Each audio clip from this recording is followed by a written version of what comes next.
Selamat malam Jebret Tim. Hari ini DPI hadir hari Kamis karena kemarin file kita ada sedikit kendala teknis jadi nggak bisa tayang. Jadi jangan marah-marah sama Abrar ya Jebret Tim. Abrar udah dimarahin kiri kanan.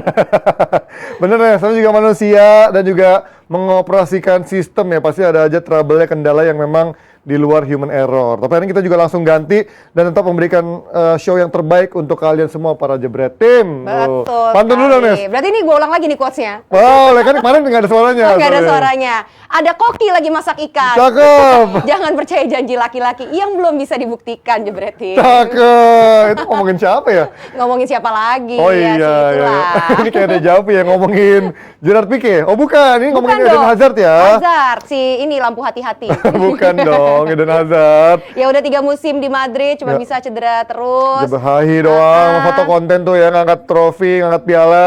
Dan memberikan janji-janji tuh. Numpang udah kayak Abrar nih, janji-janji buat calon istrinya. Padahal mah di balik layar begitu. Di Madridista, saya sudah berada di klub ini selama 3 tahun dengan serangkaian cedera dan banyak hal lain. Tapi musim depan saya berjanji akan memberikan segalanya untuk kalian kalau nggak cedera. Numpang ya. ini doang dia, juara doang dapat trofi kan. Tapi kita lihat lah janji musim depan bisa dibuktikan atau enggak. Ini ibaratnya salah salah penggunaan Hazard ya. Ini kayak orang di jalanan hujan nyalain Hazard. Itu salah, Nes. Nggak boleh. Nggak boleh. Hazard itu cuman kalau kita berhenti nandakan ada darurat atau ada kondisi yang tidak mungkin. Ya? Kalau lagi hujan-hujanan suka ada yang maksa kan. Iya. Itu justru malah bikin bahaya. Tapi kita nggak ngomongin Hazard mobil ya, ngomongin Hazard pemain yang memang kita lihat apakah musim depan dia benar-benar bisa menjadi pemain yang memberikan kontribusi lebih untuk Real Madrid setelah 3 musim atau setelah 3 tahun.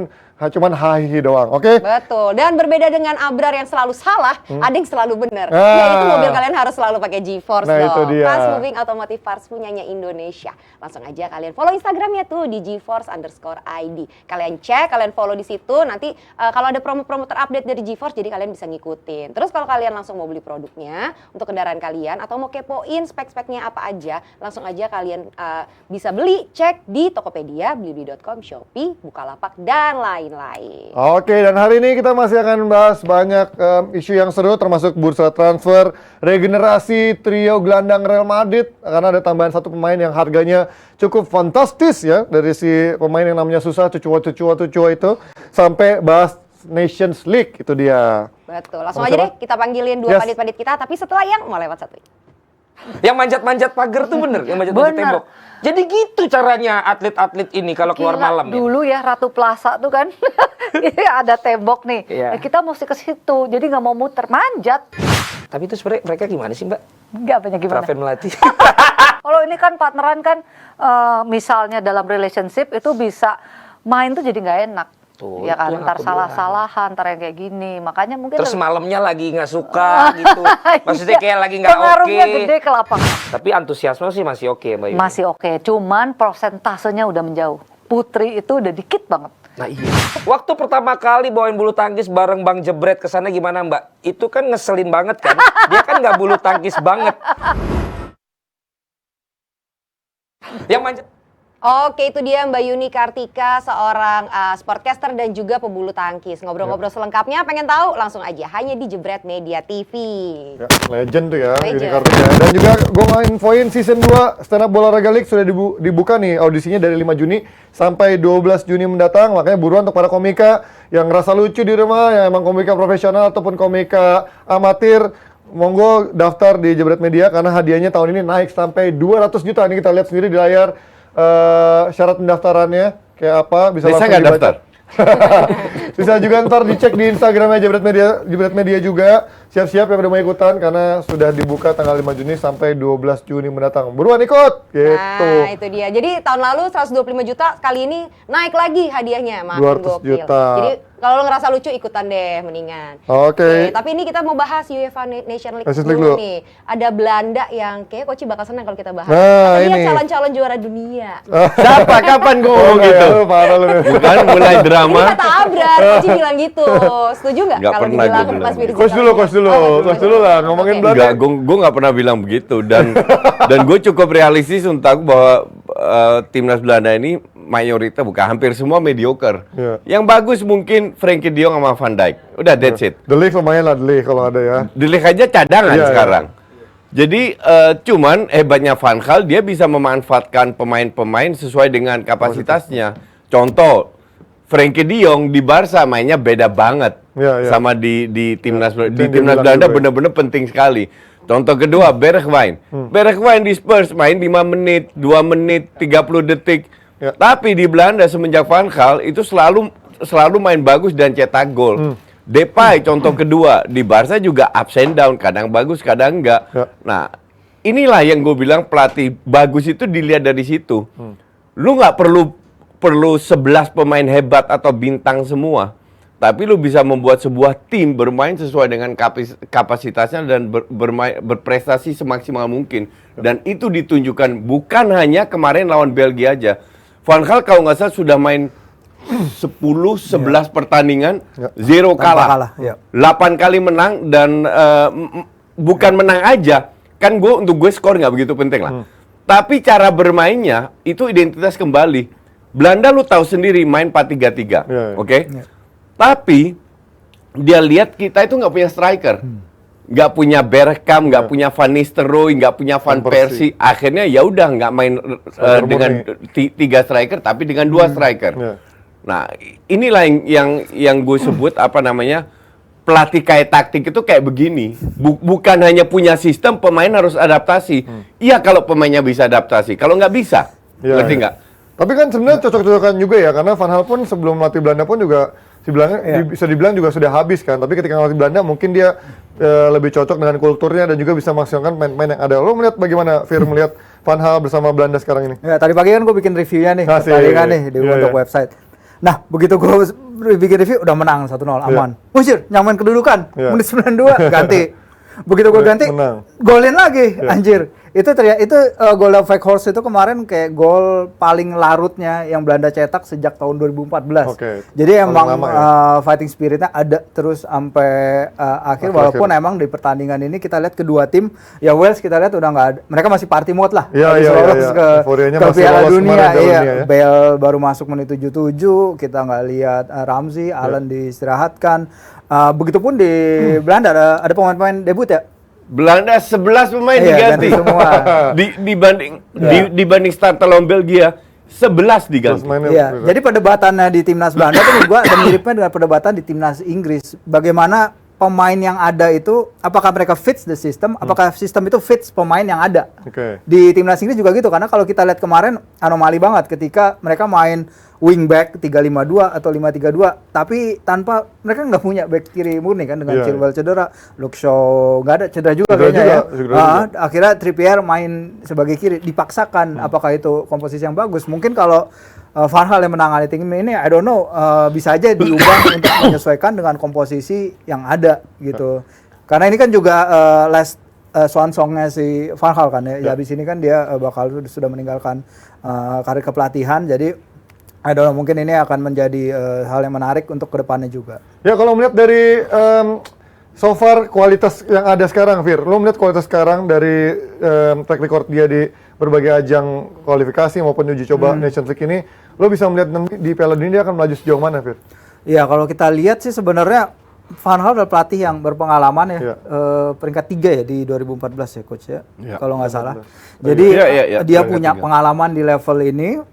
Mungkin sekarang hampernya adalah apakah tim Belanda ini punya backbone yang kuat untuk bersaing dengan para tim-tim terbaik di dunia. Karena tadi juga udah dibilang, mungkin yang bisa benar-benar diandalkan dari tim ini adalah Van Dijk di belakang, Depay, I think bisa juga, De Jong juga bisa, tapi apakah cukup kuat untuk bersaing dengan Brazil misalnya kalau ketemu di semifinal atau di perempat final gitu, karena tim Brazil gua nggak anggap berat sekarang. Nggak berat. Gua bilang Argentina lebih bagus berat, ya, daripada Brazil. Brazil gua bilang sih masih lumayan sih. Tapi Argentina emang sekarang kalau bandingkan Brazil dengan Brazil 10-12 tahun yang lalu, jauh kualitasnya. Tapi kan pesaing-pesaingnya juga sekarang lagi menurun semua kan. Drop semua. Ya, inilah bagusnya Nation League kalau gue bilang. Orang akan lihat sebagus apa tim-tim besar di atas kertas. Gue nonton Jerman 2 kali, gue nonton Perancis Gue nonton Itali nggak usah dianggap karena nggak ikut. Apa namanya? Inggris gue nonton 2 kali. Iya. Belgia nggak ada satu Iya. yang Main bagus. benar-benar impresif. Iya benar. Bahkan yang impresif siapa? Untuk gue ya, itu Itali. Karena ekspektasi Itali gue itu kan rendah. Iya. 2 kali nggak ikut Piala Dunia, ini hancur-hancuran. Ngerti nggak? Tapi mungkin karena ekspektasi gue rendah terhadap timnas Itali, mereka performnya cukup bagus. Dan dengan semua pemain muda, buang yang tua-tua, Belotti, Berardi, Bonucci, whatever lah itu nama-namanya. Ini ya. Bener-bener semua, bahkan ada 1-2 pemain yang Genonto. Who the fuck is this? Genonto, Ngerti nggak? kan? Ngerti nggak? Gue nggak tahu ini siapa. Iya. Tapi mainnya cukup sangat kelihatan bahwa mereka belum kompak. Iya. Tapi kalau gue bilang Mancini gue rasa sanggup untuk membawa tim ini dalam 2 tahun, terutama ke pertama Piala Eropa. Habis itu feeling gue bisa lolos ke Piala Dunia. Ya, kalau regenerasinya juga makin bener ya ke depannya Iya. karena makin Sebenarnya sekarang untuk regenerasi juga UEFA Nations League ini bagus karena ya pemain-pemain tim utama pasti udah kecapean. Betul. Kita udah pernah bilang berapa Buat kali ajang Van Dijk eksperimen udah ya. main 60 pertandingan. Ya masalahnya emang mungkin kita nggak bisa lihat the best of the teams karena Iya. emang dipadatin banget kan 2 match day dalam 2,5 4 match dalam 2 minggu. Ya 4 match itu kan nggak masuk akal lah ya ini. Ya kalau kita makanya inilah efek dari punya FIFA yang dulu yang benar-benar korup gitu. Jadinya harus menyesuaikan diri untuk ngambil karena kalender November Desember kan diambil Qatar kan. Ya. Jadi mereka harus posting Geser. semuanya di kedepanin dalam kondisi musim yang kita juga harus ingat lagi post recovery dari Covid di mana jalan liga-liga selama Covid kan benar-benar padat banget. Ya. Ini kan satu tren yang belum akan putus sampai nanti Qatar 2022. Oke, kalau tadi kita ngebahas soal Belanda, kita ngomongin dari Prancis dulu ya. Kemarin juga 2 kali hasil yang kurang maksimal, kalah di laga sebelum lawan Denmark, kemudian kemarin ditahan imbang lawan Kroasia. Ini kalau melihat regenerasi, tapi walaupun kemarin ditahan imbang dengan alasan mungkin mereka eksperimen dan rotasi, tapi kan sebelumnya kalah hampir semua Full pemain team. terbaiknya gitu kan. Iya. Artinya, lo melihat sekarang merosotan apa nih, Fir, dari Prancis sekarang dari kemarin Euro yang harusnya mereka menjadi kandidat juara, tapi begitu merosot sekarang. Ya, ketika mereka Piala Dunia, juara Piala Dunia, gue di sana kan, gue lihat, gue ngikutin tim itu, nonton pertandingannya langsung beberapa kali, dan emang Deschamps di Piala Dunia 2018 dia emang membawa bukan core team, tapi dia membawa beberapa pemain muda yang di bawah under 23 ya. Kita lihat ada Benjamin Pavard, ada Kimpembe, ada Tolisso, ada Dembele, Fekir, Thomas Lemar, Benjamin Mendy itu 24 atau under saat Prancis juara dunia. Tapi kita lihat itu kayaknya lost generation. Soalnya pemain-pemain itu ada satu dan lain hal yang menyebabkan mereka nggak bisa punya karir yang secermerlang ketika mereka diharapkan Di untuk klubnya tampil ya? 2018 di klubnya. Mendy bahkan punya kasus aneh-aneh. Nah, kalau kita lihat sekarang squad Euro 2020 mereka hanya punya 3 pemain under 23. Thuram penyerang, Konde back dan Mbappe. Itu udah hitungannya Mbappe. Jadi memang Deschamps bilang bahwa dalam 2 tahun tuh akan banyak yang berubah dalam dunia sepak bola. 2 tahun adalah masa yang sangat-sangat lama. Jadi kalau dia memutuskan untuk regenerasi lagi, it can happen. Karena menurut saya dia ada suatu lost generation itu yang dari pemain-pemain muda yang diharapkan dari 2018. Enggak, tapi kalau lu lihat ini itu kan semua matematika di atas kertas. Oke. Kan- Kalau kita lihat line up yang diturunkan, kita nggak usah bicara 1-2 tahun ke depan. Kita bicara Piala Dunia yang sekarang. Kita lihat kualitas Deschamps yang diturunkan sekarang dan pelapisnya. Itu bagus semua. Mungkin Tolisso yang untuk gue bapuk dari dulu. Atau Mendy yang kena kasus. Tapi lu masih di tengah lu masih punya Kante, lu masih punya Pogba, lu masih punya Griezmann, lu punya Benzema dan Mbappe. Di Piala Eropa 2 tahun yang lalu nggak perform juga itu. Jadi inilah sebuah bukti, lu boleh punya 11 individu.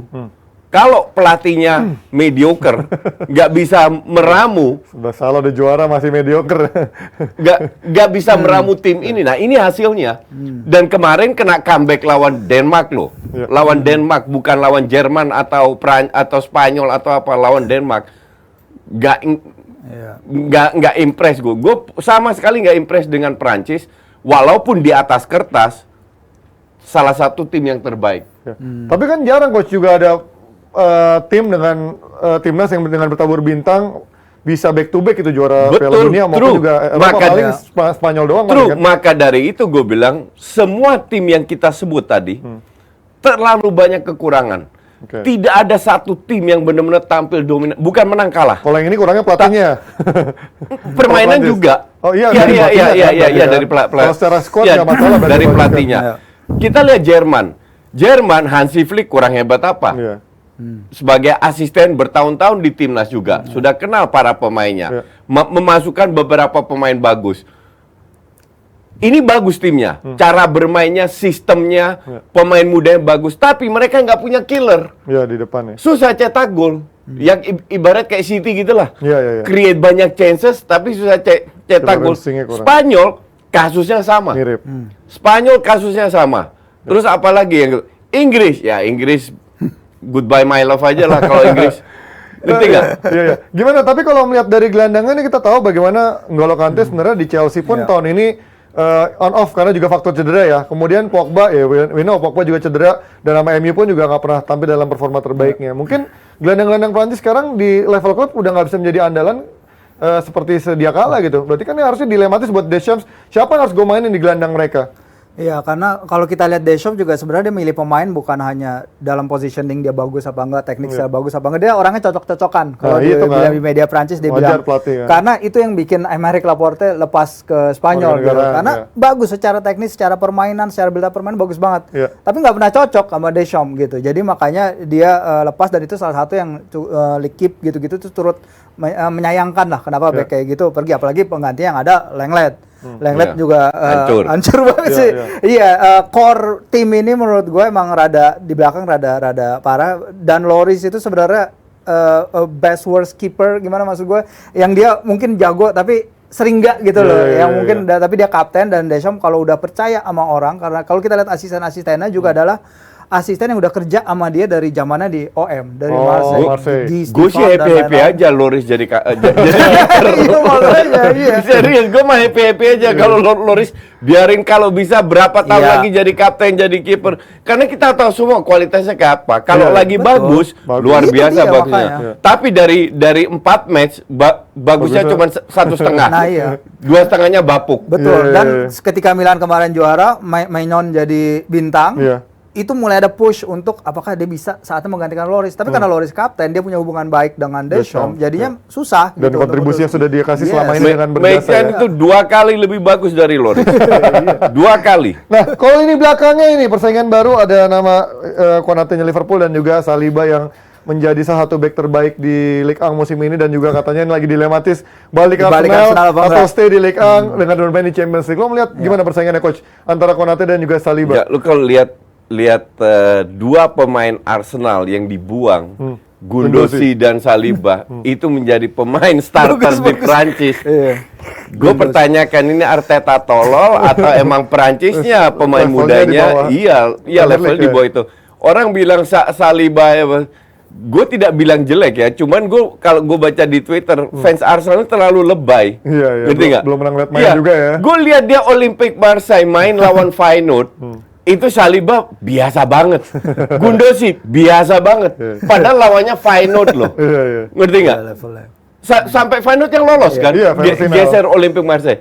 Jadi kalau bilang ini karena media, karena sosmed, jadi nama-nama yang biasa ini jadi besar dan datangnya dari Perancis, jadi seolah-olah hebat. Sekali lagi, gue tidak pernah bilang mereka jelek.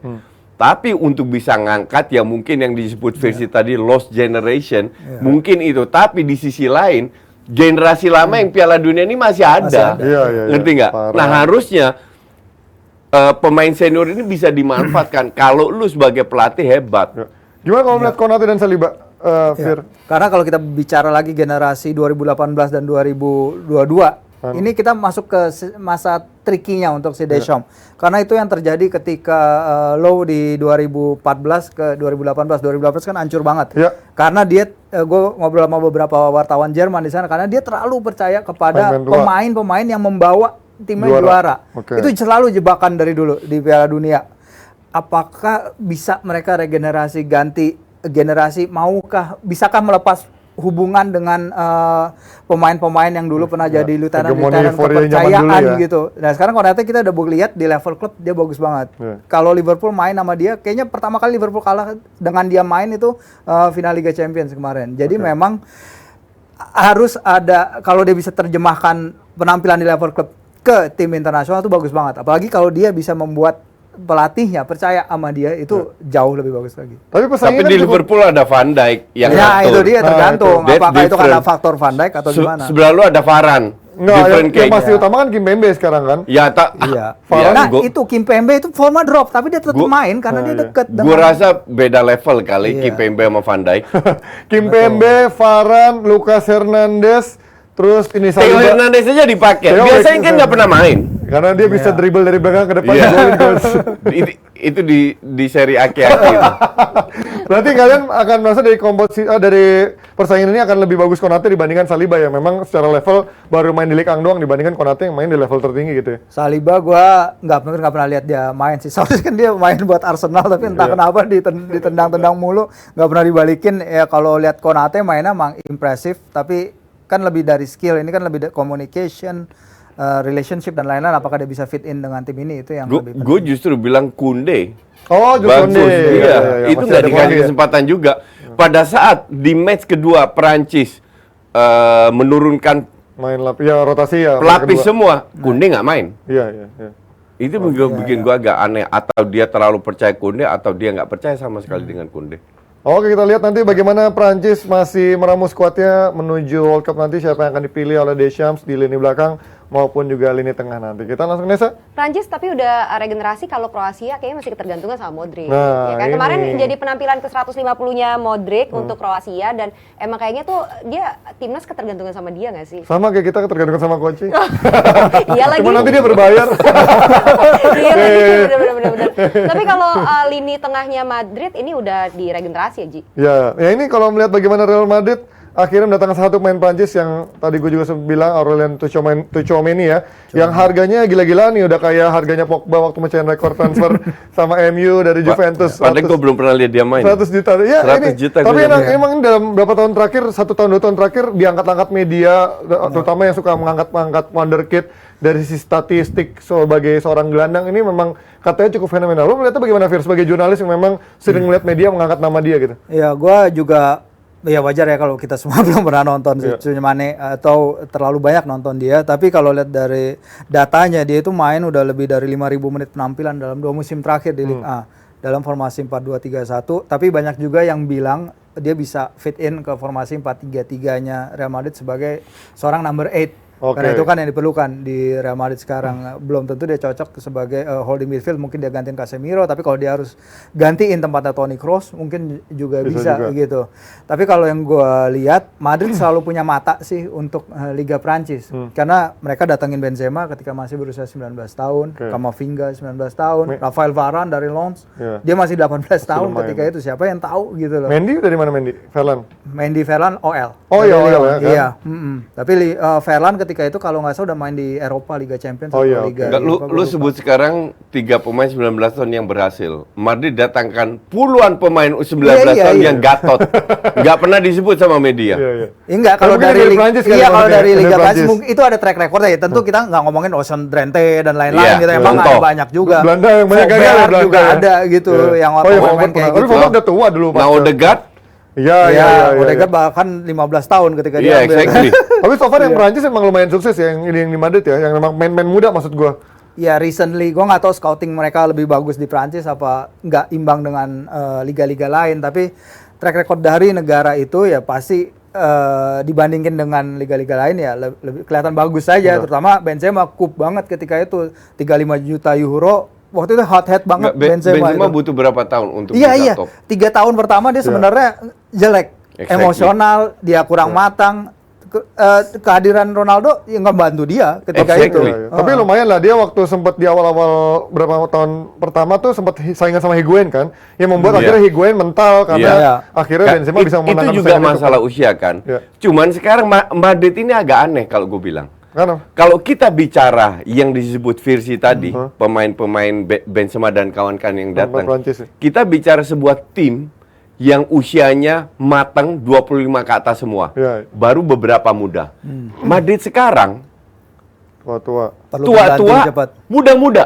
Terlalu Jauh, jauh. ya. Jauh Terlalu gapnya. jauh. Kalau kita lihat 3 pemain yang ngangkat, yang gendong Madrid, Casemiro 30, Kroos 32, Modric 37. Ya. Beli 3 pemain, Tchouaméni 22, Valverde 20-an, Ya. 19, Camavinga 18-19. Ngerti nggak? Jadi gap ini terlalu jauh untuk bisa menggantikan. Langsung. Karena jangan lupa, sepak bola itu bukan hanya bakat. Iya. Sepak bola itu juga pengalaman dan mental. Dan kita bicara Real Madrid, one of the biggest club in the world, di mana target mereka setiap tahun adalah menjadi juara di 3 kompetisi. Oke. Ya. Siapapun pemainnya, siapapun pelatihnya. Maka dari itu gue Ragu. agak ragu bahwa apakah ini ada gapnya lagi. Ya. Kok nggak beli pemain kayak zamannya Benzema, di mana hanya segelintir pemain muda. Pemain mateng yang diambil ya. Pelan-pelan pemain muda bisa dimasukin. Kenapa nggak beli pemain yang umur 25, 26, 27 tahun? Ngerti Ya, nggak? menuju matang. Yang bisa menggantikan pemain yang 30 plus, which is banyak di situ. Ya. Belum Carvajal lah, Ya. apa namanya, Nacho lah, yang udah tua-tua lah kasarnya begitu. Tapi kan trennya memang sekarang banyak yang begitu ya coach. Artinya mereka membeli pemain yang masih sangat muda dengan harga cukup mahal dengan But harapan jangka that's panjang. not Madrid. Oke. Madrid yang kita kenal setiap tahun mereka bisa bilang kecuali di bawah Mourinho ya. Setiap tahun mereka bisa bilang perform karena pemainnya jelas senior umur 20. Pemain yang umur 25, 27, 28 yang dimiliki oleh Madrid sekarang itu flop semua.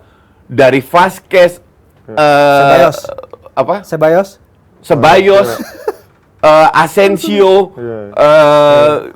Jovic, Luka you- Jovic. Luka Jovic, ya. Odriozola gitu itu. Odriozola, you name it. Banyak sekali itu flop. Harusnya ini diganti bukan pemain muda. Pemain muda tetap beli nggak ada masalah. Ya. Tapi harus ada gap. Nah sekarang jaraknya itu terlalu jauh. Oke. 22-an sama 30 ke atas gitu loh. Tapi so far kan dengan adanya Camavinga kemarin walaupun masih jadi on off ya, jadi reguler apa enggak, jadi super sub juga. Super sub. Valverde pun juga beberapa kali juga menjadi pemain yang cukup penting gitu. Ini berarti 2 pemain ini akhirnya udah cukup ngeblend dong. Nggak salah loh. Mereka bisa perform karena sampingnya ada Modric, ada Casemiro. Oke. Coba lu tempatkan Langsung tiga-tiganya tiga-tiga langsung dari ya? awal. Gue mau lihat. Oke. Nah, kalau dari 3 MCK itu menurut kalian siapa yang paling krusial ketika diganti antara Modric, Casemiro atau Kroos? Paling penting, penting ya, kalau ambil otaknya itu dicabutin lah. jelas Modric. Modric. Karena Kroos sering diganti Camavinga. Gue Oh, masih iya, inget iya, lawan iya. Chelsea kalau nggak salah, Camavinga sebagai starter. jelek Kroos Ancur-ancuran mainnya. Jadi ini pemain kalau sebagai subs bagus. Ya. Ya, ya. Tapi 30 untuk menit jadi terakhir. starter lain cerita. Oke. Valverde pun lebih banyak otot daripada otak. Oke. Ngerti nggak? Nggak ada masalah juga. Pemain Ya. kayak gitu penting Penting, juga. ya. Pemain kayak Valverde itu penting sekali. Ya. Tapi karena ada Modric. Kreatifnya di situ. Kreatifnya di situ. Sekarang lu mau pasang 3-3. Siapa yang ngatur permainan dan lain-lainnya? Mungkin nggak ntar nanti bergeser kayak let's say Liverpool sebelum ada Thiago gitu. Akhirnya mereka nggak jadi nggak butuh pemain kreator dari gelandang, tapi justru dari pemain depannya ataupun jadi dari fullbacknya gitu. Mengubah Mengubah ketika mereka nggak punya strategi. nggak punya Mengubah pemain kreator strategi. di sana. seperti Bisa, Modric. bisa merubah kalau pelatih lu hebat, nggak dibawa Ance. Ya tapi kan ketika dia membeli Tchouaméni pasti ada perhitungan yang Itulah, berbeda gitu. mereka Iya. juga beli Brahim Diaz dilepas juga kan. Oh iya. Ngerti nggak? Iya. Sekarang ada Rodrigo, ada Vini. Kebetulan Vini yang benar-benar berhasil. Iya. Yang lain kan cadangan semua, Ji. Iya. Nah, lo gimana Fir melihatnya dengan sekarang ada Tchouaméni 80 juta ini, pasti kan ada tuntutan dia juga harus bermain lebih banyak dong. Nggak mungkin jadi kayak super sub cuman kayak Camavinga on off. Menurut lo ini akan menjadi waktunya siapa yang akan lebih banyak tergerus nanti? Ya karena ini provingnya dia harus membuktikan ini. Dia harus bisa bikin step up dari Liga Prancis ke Liga Spanyol dan juga Liga Champions karena nanti performanya akan dilihat di sana bukan lagi di level domestik. Oke. Apakah dia bisa melakukannya? We'll never know. Kita tunggu aja waktunya gitu. Price tag yang besar? Iya, besar banget. Raksasa Gua bilang banget. terlalu gini ya. Kita karena gua sama Virsi belum pernah lihat, kita nggak bisa Iya, ngejudge bahwa betul. dia worth it or not. Iya. Iya. Tapi Gue sih, gue masih tanda tanya besar lah. Ya kalau harga mungkin sekarang masih bisa dibilang overpriced ya, tapi kita belum tahu nanti apakah ini investasi yang memang sangat menguntungkan atau jadi investasi bodong ke depan. Sekarang kalau lu lihat De Jong aja cuma 85 juta loh, yang sudah terbukti. Ngerti nggak? Ini timnya ke semifinal. Kucing kemarin sore lu beli dengan harga cepet, udah gila lu. Oke, kita pindah dari Madrid kemana Dari Madrid nih? kita ada seseorang, bukan seseorang sih, kayak mirip sama Jebret Media yang suka nyetak talenta-talenta. Ya, salah keren. satu yang mencetak si Tchouaméni ini ya. AS Monaco. AS Monaco. Ada yang mau ngasih data, Ji. Eh, Siap, tutup aduh. telinga. Silakan Abrar, dikasih datanya, Brar. Did you know? Tahu nggak sih lo? Tahu nggak sih lo? Akhirnya balik lagi nih. Ya, mau ngomongin main AS Monaco yang dijual-jual. Pasti udah tahu kan kalau Mbappe, James Rodriguez sampai Thomas Lemar nyumbang duit paling banyak buat kas AS Monaco. Masih banyak lagi karena tiap musim ada aja yang dijual tuh pemain-pemainnya. Ya namanya juga BU ya. Kalau dilihat di 6 musim terakhir, ini urutannya mulai dari Mbappe ke PSG, terus baru aja tuh Aurelien Tchouaméni. Asli susah namanya ya. Jadi 2 pemain jebolan AS Monaco dengan harga fantastis. Di bawahnya ada James Rodriguez, Thomas Lemar, Martial, atlet jalan santai, Benjamin Mendy sampai Bernardo Silva. Wah, emang nih pemilik AS Monaco yang orang Rusia itu lagi-lagi namanya susah. Googling aja dah lu pada. Pinter bisnis sih, walaupun kurang paham bola nih. Habis gimana enggak? Dibeli tahun 2013 alias 9 tahun lalu, AS Monaco pernah beli pemain jor-joran. Sampai oke banget kan performanya, juara Ligue 1 sampai musim jaya-jayanya musim 2017. Gue inget banget tuh waktu itu dia beli salah satu pemain bintang aja, Falcao El Tigre. Tapi ya habis itu ya udah kesalip dia sama PSG. Sampai-sampai pas masa Covid mulai masuk masa krisis. Hebat ya, tiap musim ada aja pemain yang mentereng, pemain muda dan bisa dijual mahal. Kenapa? Biar Pandit aja yang lanjut bahas. Oke ya. Gimana aja berarti masa malas kan nonton DPI? Yuk kita tutup aja kalau gitu. Suaranya asli nggak jelas, tampangnya nggak jelas, suara nggak jelas. Ya itu dia ngomongin bagaimana Tchouaméni menjadi satu pemain jebolan AS Monaco dengan nilai transfer tertinggi. Ada dulu kita juga tahu bagaimana Mbappe dijual dengan harga yang mahal, walaupun juga harganya katanya nggak transparan waktu dibeli dari Monaco ke PSG. Kemudian ada nama-nama lain kayak Martial, kemudian Thomas Lemar ke Atletico Madrid, sampai ada James Rodriguez. Sekarang kita ngomongin AS Monaco yang dulu sempat menghebohkan jagat dunia sepak bola Eropa dengan menjadi salah satu tim yang jor-joran menginvestasikan pemain, tiba-tiba sempat katanya terkena bangkrut ya dengan pengusaha Rusianya. Ini apa yang terjadi coach sekarang coach dari Monaco sekarang? Jadi ini lucu. Pengusaha Rusia ini memang janji surga. Gue mau bersaing, emang dia punya duit, bukan dia nggak punya duit kan. Kalau di dunia sepak bola ini bukan masalah punya duit atau nggak, mau invest atau tidak. Contoh Kroenke yang lebih kaya daripada Glazer, tapi lebih pelit, ya kan? Agnelli yang kayaknya luar biasa, tapi utangnya segudang dan pelit juga. Nah, si Rusia ini beli Monaco ternyata bukan karena dia suka bola kayak Abramovich, yang benar-benar punya niat untuk gedein Chelsea atau Monaco. Jadi tujuan dia itu tahu apa? Biar dapat paspor di Monaco. Wah. Iya. Dia pengen jadi orang Monaco. Iya, Monaco. dia mau jadi Monaco kan katanya kecil ya? Enggak, gede. Pajak nol. Oh, kan itu makanya itu yang menjadi pajak nol. Nah, terus ditolak. Oh, sakit hati, ngambek. baper. Jadi baper. Jadi akhirnya ya udah lu nggak kasih gue paspor Monaco, gue nggak kasih lu duit. Makanya terjadi hampir bangkrut. Akhirnya nggak mau invest. bangkit lagi. Ya sekarang sampai sekarang pun dia nggak invest banyak. Ya sekarang uangnya karena dari penjualan-penjualan yang mahal. Iya. Gimana Fir, perkembangannya 5 tahun terakhir ini kok bisa menjadi pasang surut untuk Monaco? Iya gue udah lama yang ngikutin Monaco. Dulu kan zamannya Simone, zamannya lain-lain, sampai Giuli final dan lain-lain. final Katrut itu lah ya. Menarik sih Monaco karena sebenarnya kan dia lebih terkenal karena kota judi kan. Iya. Tapi kalau Ribol of Life itu punya paspor Monaco, dia nggak boleh masuk ke kasino-kasino ya. Orang lokal nggak boleh Oh, gitu. main. Kecuali lu pekerja di sana. Kalau pekerja di sana baru boleh. Dan Stade Louis II, stadion mereka itu kan kapasitasnya 18.500, sementara penduduk kotanya cuma 30.000. Jadi emang ini 2/3 bisa masuk ke stadion kalau mau. Tapi kan emang Monaco bukan kota sepak bola. Dia kan dari dulu terkenal sebagai legacy racetrack-nya F1, Formula One kan. Jadi untuk punya tim yang segitu bagus di Monaco emang dari dulu udah sebuah anomali sendiri di Prancis bahwa kota principality kecil which is not even Prancis gitu kan, tapi dia bermain di Liga Prancis, iya bisa bersaing dengan tim-tim terbesar di Prancis. Kemudian ada pemilik dari Rusia itu, pemilik Rybolovlev itu sebenarnya dia itu nggak kena daftar cekal yang oligarki Rusia itu. Karena nggak pernah berurusan sama si bosnya sana ya, Putin. Karena dia punya pabrik pupuk di Rusia, itu diambil sama temannya Putin. Diambil paksa. Jadi dia, malas gue dekat sama lu, makanya dia selama ini selamat gitu. Ya. Walaupun dia orang-orang nyebutnya masih oligark, tapi oligark itu dia selamat dari daftar cekal, dari daftar pemerintah Prancis, at least sampai sekarang ya yang gue baca. Bisa aja nanti ke depannya berubah, tapi untuk sekarang dia masih aman. Jadi aset semua, dana dan lain-lainnya aman di Monaco, nggak bakal ada kena jadi kayak Chelsea berikutnya gitu. Dan ini menariknya di situ sih. Nah ini kalau melihat bagaimana dia sekarang mendevelop timnya, apakah ini memang seperti coach bilang ini hanya tim bisnis doang, atau memang sebenarnya dia masih punya ambisi untuk menjadi tim yang bisa menjadi pesaing di juara di Ligue 1? Iya, kalau kita lihat dari dulu kan Monaco 2017-an itu tim yang tadi dibilang De Falcao, Fabinho, Bernardo Silva dan lain-lain. Itu tim kan dibikin oleh oleh direktur football nama Luis Campos. Luis Campos itu namanya besar di Eropa. Dia itu sekarang setelah Leonardo pergi dari PSG dikabarin bakal ke sana gitu. Karena dia berhasil mendatangkan Mbappe which is yang orang Paris gitu. Dia lahir di dekat sana. Dia pernah ikut latihan bersama Real Madrid Castilla, Real Madrid muda, tapi nggak jadi, malah diambil oleh Monaco gitu. Jadi emang dia punya eye untuk talent yang bagus gitu.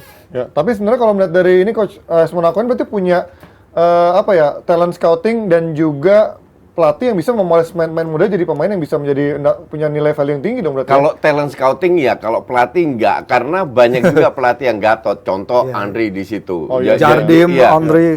Jadi banyak sekali gatot. Cuman memang kalau lu hebat, sebagai pemain bagus, lu punya pelatih gatot, orang tetap ngelihat kehebatan lu. Ya selama dia dikasih banyak jam terbang ya. Iya, jadi it doesn't matter lu main di tim bapuk atau tidak. Kalau lu memang bagus, orang pasti akan lihat dan akan dijual. Nah, ujung-ujungnya gue bilang Monaco itu nanti ya nggak jauh beda sama Ajax lah contoh. Didik pemain, didik pemain bagus habis dijual. Ya semoga kita DPI nggak kayak gitu ya. Iya, tapi emang gue bilang kan kayak tadi AS Monaco tuh mirip Jebret Media, selalu produksi talenta berbakat. Gue stay. Asik, luar biasa. Coach tapi nggak mau ini ngasih jangan buat Dejan nih, jebolannya Jebret Media yang sekarang udah kita doakan semoga sukses. Udah dimarahin, dimaki-maki, udah bukan jangan lagi itu mah. Jebolan Jebret Media biasa ini loh bertalenta, dia bertalenta nggak sih? Itu lessons of life yang berharga, yang tidak bisa dibeli.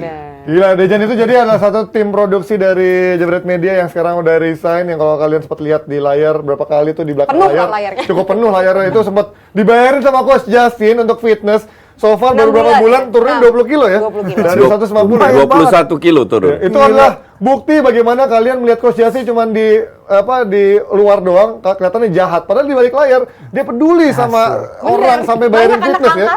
Anak angkatnya banyak. Tapi nggak mau sih angkat Dejan. Anak angkat, ade-adean, banyak lah. Kayak anak-anak Jaksel punya ade-adean cewek semua tapi adanya.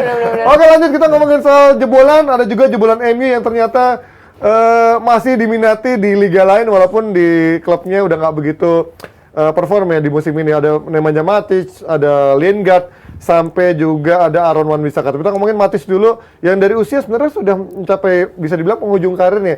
Bisa menawarkan apa Fir Matic untuk Roma dan juga Jose Mourinho? Ya. Conference League. Ya, yang pasti jawaban klasiknya adalah pengalaman ya. Tapi kan kita lihat masih sebagus apa sih Matic untuk di level tertinggi gitu loh. Ya kalau kita Enggak, lihat Serie A bukan level tertinggi. Iya, bukan level tertinggi. Oke, Serie A oke, bukan oke. level Serie A tertinggi. bukan level tertinggi. Roma Iya, iya. otomatis gitu ntar nontonnya nih. Tapi kita punya keraguan yang sama ketika Ashley Young ke sana, tapi ternyata debutnya assist Lumayan. bagus kayak Smalling. gitu. Smalling. Iya. Kolarov, Iya. Enggak, kalau harus udah bakung.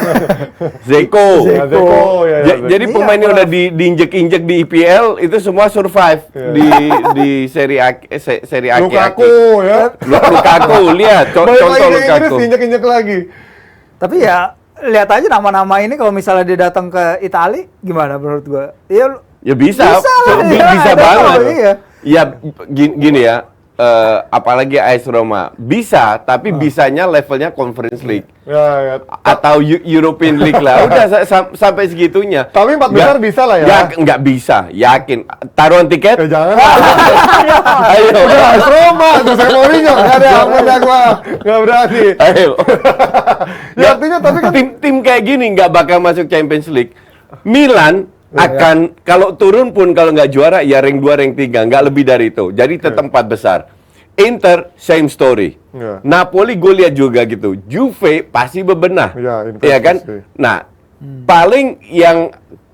paling mungkin yang bisa menggeser 4 ini itu Atalanta. lebih parah lagi. Nggak, Atalanta. karena musim lalu bapuk kan. Iya. Nah, feeling gue akan di renov total nih Atalanta. Tapi kan dia duitnya nggak Ya, sebesar duit Napoli mungkin. Cuman Gasperi ini kan hebat. Ya Napoli kan udah 4 besar. Atau Lazio dan Roma. Lazio. Intinya untuk menggeser 4 besar ini Susah. itu susah. Apalagi Mourinho yang pegang. Maka dari itu fans Mourinho ya silakan datang ke sini. Kita taruhan tiket PP New York. Gimana, Fir? Biasanya Undangan itu. musim kedua Mourinho kan biasanya lebih bagus pada musim sebelumnya gitu kan. Lo melihat Iya. bagaimana ntar Mourinho di Roma Iya. dengan suntikan-suntikan main-main seperti ini gitu loh. Ya gue lihat sih bagaimana dia connect dengan kotanya, bagaimana dia bisa Dikit-dikit nangis ya. Sekarang dikit-dikit nangis. emosional kali Iya, ya nyari sekarang simpati ya, gitu ya. emosional ya gue nggak tahu tuh nyari simpati apa gimana tapi kalau lu lihat open bus-nya gitu-gitu kan Iya. kayaknya kota Roma tuh menerima banget hangat banget kepada dia dan dia udah bilang dia 100% Romanista dan lain-lain gitu. Itu pasti bikin para petinggi-petingginya di Roma juga mungkin Roma, senang ya dengan kehadiran dia. Mungkin dia nggak cuma sekedar lewat, mungkin dia juga pingin bikin legacy di sini walaupun dengan ya sebenarnya keterbatasan dana juga enggak karena dia bisa mecahin transfer record kan untuk datangin Temi. Iya. Iya, betul. Temi Abraham Iya. kan. Jadi Kalau misalnya dia money. keluar tahun lalu 150 tapi dapat rank 6. Iya. Lah ini kan fakta. Iya, iya, iya, iya, iya, iya. Oke lah, kita lihat tapi kalian melihat bagaimana dengan Mourinho biasanya kan dia punya pengalaman dan juga biasanya hegemoni dia di musim kedua kalian nggak bisa melihat dia sebagai pesaing untuk di 4 besar. Mourinho itu habis setelah Inter. Habis itu dia benar-benar menurun. Chelsea, Porto, Chelsea, Inter, habis itu drop. Di mana dipecat. Madrid Sampai tapi- di ayam sayur aja dipecat. Madrid tapi kan juara kan, Madrid lumayan kan. Dalam 3 tahun itu diobok-obok Pep. Iya, tapi kan itu lagi Barca Iya, lagi terjago-jagonya sekali kan. dia juara Iya. Liga, terus Copa del Rey ya. Iya, terus Pep juara berapa? Ya iya, maksud gua itu kan tapi Barsanya lagi ideal-ideal di Iya. situ kan. Dan dia memang nggak diperpanjang. Ibarat kalau nggak dia mau dipecat. Gue masih inget tahun terakhir itu udah gosip-gosip bahwa dia pasti akan out. Tapi di Chelsea kan yang periode kedua juara lagi coach. Dipecat juga Ya, kan? tapi juara dulu, abis itu konflik Iya, kan. ya. abis itu dipecat. Di mana-mana dipecat kan? Iya. Di MU dipecat, di ayam sayur dipecat. Iya. Nah, Roma iya. tuh, Iya, Roma tunggu dipecat aja. Nah di Spurs kan dia nggak pernah benar-benar masuk kan dengan Iya. fansnya, dengan manajemennya, dengan pemain-pemainnya pun dia juga bawa bobot. Dia lah Harry Kane suruh jadi center back gimana lu nggak ngambek coba? Tapi jago lah, kan jadinya sama dia. Dia ex-Chelsea juga. Nah, apakah dengan dia lebih hangat ke Roma dengan orang-orang di Roma, apakah dia bisa mengubah itu semua? Karena ya mungkin dia finish peringkat 6 karena dia terlalu fokus ke Conference League. Ya. Benar apa salah itu perdebatan lain lagi gitu. Iya, iya. Tapi dengan dia akhirnya dapat open bus parade gitu-gitu, Ya, ya, ya. kayaknya fans Roma ngeliat ya mungkin ini trofi Piala Champions versi melon apa gimana Ya, lu bilang? rasa melon. UCL rasa UCL melon. rasa melon. Tapi buat kalau lihat orang-orang Roma yang menerima dia dengan sangat gembira ya mungkin Ya, menurut itu- buat mereka melon itu udah cukup untuk itu kan sekarang. menyedihkan ya. Ya, I mean, Iya. gue Buat bukan fans Mourinho-nya Roma. kan. Iya. Kita sudah kenal bola puluhan tahun, bukan 10-20 tahun, 40 tahun. Gue tahu Roma itu is a big club. Iya. Untuk gue itu Ibu Roma is a kota big bola. club. Iya. Iya. zamannya Totti, bahkan sebelumnya Totti is a big club. Gue kenal Roma tahun 80 itu is a big club. Sampai sekarang fansnya happy dengan piala UCL Rasa Milan itu kan menyedihkan. Tapi ini nggak pernah Eropa sama sekali, Coach. Betul. Iya. Artinya, you should not lower your standard. Makanya gue juga nggak puas dengan Arsenal seandainya rank 5, rank. Enggak. Arsenal itu harus fight untuk rank 1, titik. Bisa atau tidak, itu nomor 9. Sama kayak MU. Iyalah. MU itu harus fight untuk rank 1. Arsenal, MU, Liverpool, City, Chelsea harus fight untuk rank 1. Nggak bisa lu puas dengan rank 5, 6. Iya, karena kita udah berapa tahun. Nggak peduli.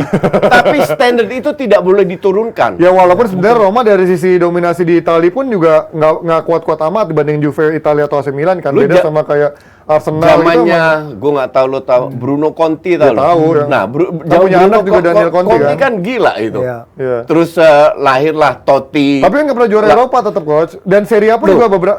Gue nggak bilang juara, nggak harus juara, tapi kayak Liverpool nggak juara. Iya. Tapi sampai hari terakhir nempel terus. Iya, tapi Ngerti nggak? Liverpool kan punya histori sebagai tim besar, udah Iya, juara banyak. Roma juga, kan termasuk tim besar juga. Tapi dari sisi sejarahnya di Serie A termasuk AS Roma tim iya, besar lah. Iya, di Dari Serie A Roma, iya, di domestik. Freiburg. Iya, di Serie A. Yang main di Olimpico pasti. Tapi di Iya, Eropa nggak tetap begitu. besar. Oke lah, kalau gitu kita tutup aja Tapi kita nggak pendapat. mau bahas Shakira, rambut gue Nggak usah. Nggak, soalnya gue masih berdebat sama Koci. Oh iya. Syakiri lo, bukan Shakira. Kayak udah Javu nih yang kemarin ya. Oke, kita tutup, Nes. Terima kasih banyak Jebret Tim yang Masih udah panjang nonton kita kerjaan hari kita. ini. Hari Kamis kita nemenin kalian ya, karena kemarin file kita bermasalah. Ya. Nah, kita ketemu lagi besok hari Jumat. Jadi nonton ya besok ya. Bye-bye, sampai ketemu besok. Ketemu ini lagi.